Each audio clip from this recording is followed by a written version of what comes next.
Sit in. How Four Friends Stood Up by Sitting Down by Andrea Pinkney. We must meet hate with love. These were Dr. Martin Luther King Jr.'s words that got them started. Four hungry friends, eager to eat, each took a seat at the Woolworth's lunch counter in Greensboro, North Carolina. David, Joseph, Franklin, and Ezel sat quiet and still, with hearts full of hope, with Dr. King's words strong and close. They were college students with a plan. It was February 1st, 1960. They didn't need menus. Their order was simple: a donut and coffee, with cream on the side. Woolworth's was busy, so the friends waited, patiently, silently, without a fuss. They were the only black kids at the counter. David, Joseph, Franklin, and Ezel sat while everyone else got served. At first, they were treated like the hole in a donut, invisible. Others tried to ignore them. The waitress watched and refused them. This was a sign of the times. Whites only. This was the law's recipe for segregation. Its instructions were easy to follow.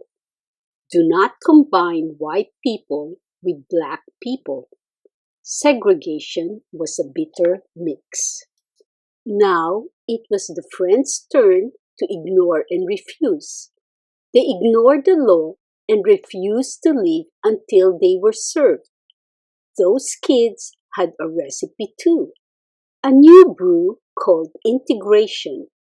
It was just as simple: combine black with white to make sweet justice. For them, integration was better than any chef's special. Integration was finer than homemade cake. Integration was a recipe that would take time. So David, Joseph, Franklin, and Ezel sat quiet and still, with hearts full of hope, with Dr. King's words strong and close. Be loving enough to absorb evil. They sat straight and proud, and waited, and wanted a donut and coffee with cream on the side. After sitting and waiting and wanting, a police officer came, but the four friends wouldn't leave. The police officer didn't know what to do. The students were doing nothing wrong. No crime in sitting, no harm in being quiet, no danger in looking hungry. The officer left the lunch counter without doing anything. The Woolworths man turned off the lights. He announced, "Woolworths is closed." So the customers left, including the four friends, who went home to dinner where they were served first. News had already spread about the sit-in.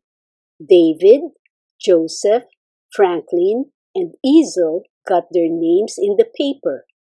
The next day, February 2nd, 1960, more students showed up at the lunch counter, sitting still for what was right. No reservations needed at Woolworths. The students seated themselves. They were dressed in their best clothes. They were polite and determined. No guesswork for the waitress. The young people knew the menu by heart. They ordered. No food came. So they sat in silence and waited and wanted a donut and coffee with cream on the side. The waitress reminded them, "Whites only," but those kids wouldn't budge. They didn't move until they were served. They refused. All they wanted was some food. a donut and coffee with cream on the side. To pass the time, the students read their school books. They wrote in their journals. They finished their homework. They didn't need to read the menu, so they studied for tomorrow's test. What had started in Greensboro spread faster than a grease fire. There were lunch counter protests in Hampton, Virginia, Nashville, Tennessee, Montgomery, Alabama, Atlanta, Georgia, and many other southern towns.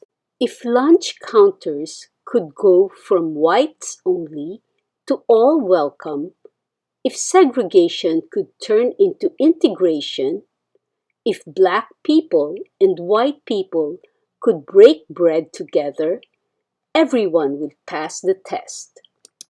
Everybody would score high, A plus, with that coffee and cream on the side.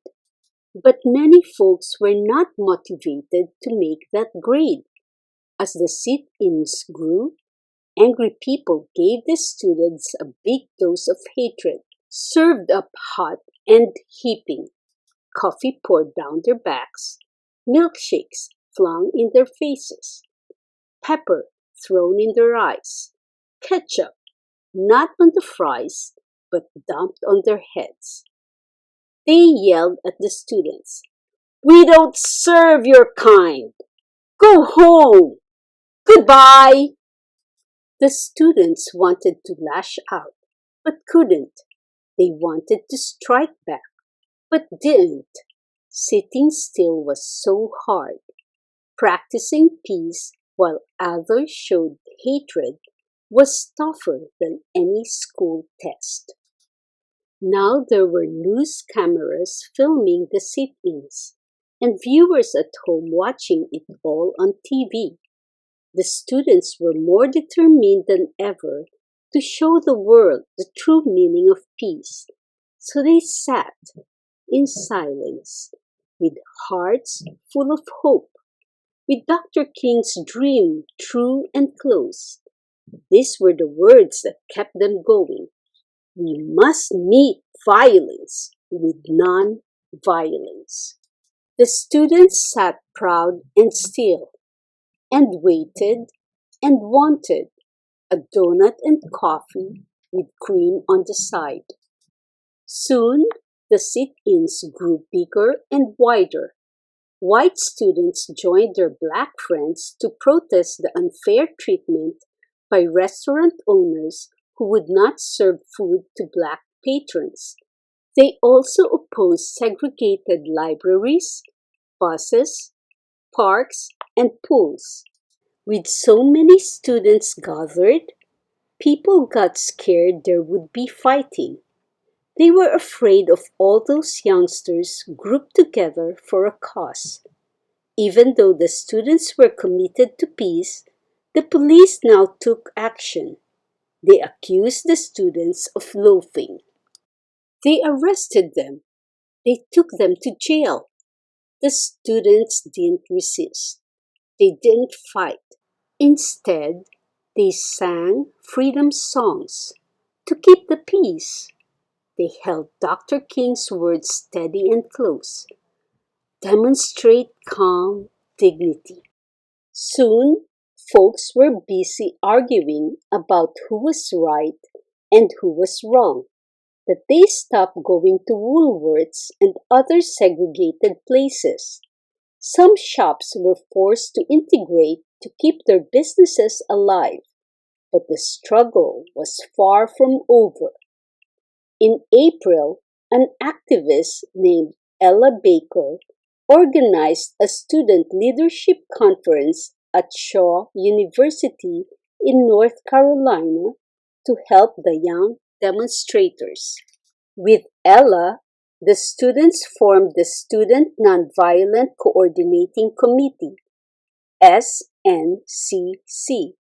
Inspired by Dr. King, they came up with powerful words of their own. These are the words that became the SNCC slogan. We are all leaders. When President John F. Kennedy got a taste of SNCC's integration, he didn't sit in, he stepped in. On June 11, 1963, the president went on TV. He urged Americans to treat each other fairly. He then told Congress to take action against segregation. This became the Civil Rights Act of 1964. On July 2, 1964, President Lyndon B. Johnson made the act a law. It banned segregation in public places. The hard work and courage of those brave students paid off. They had taken a bite out of segregation. Now it was time to savor equality. Now they were ready for a big sip of freedom. Their order was simple: a double dose of peace with nonviolence on top. Hold the hate, leave off the injustice. Now the students had the right recipe for integration. The steps were easy to follow. 1. Start with love. 2. Add conviction. 3. Season with hope. 4. Extra faith to flavor.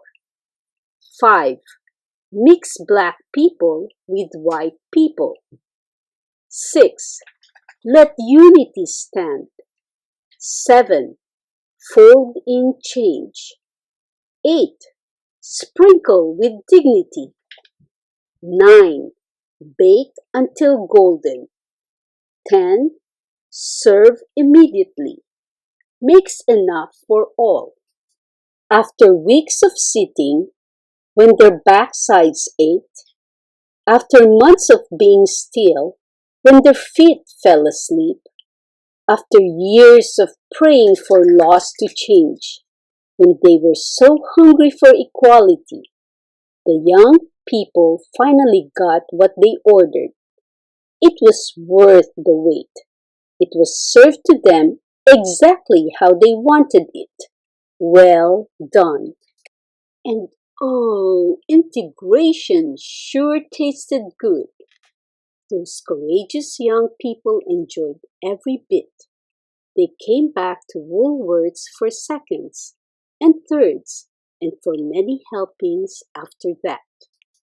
When the sit-ins were all done, the students left a big tip. A donut and coffee with cream on the side is not about food. It's about pride. These were the words that filled them up.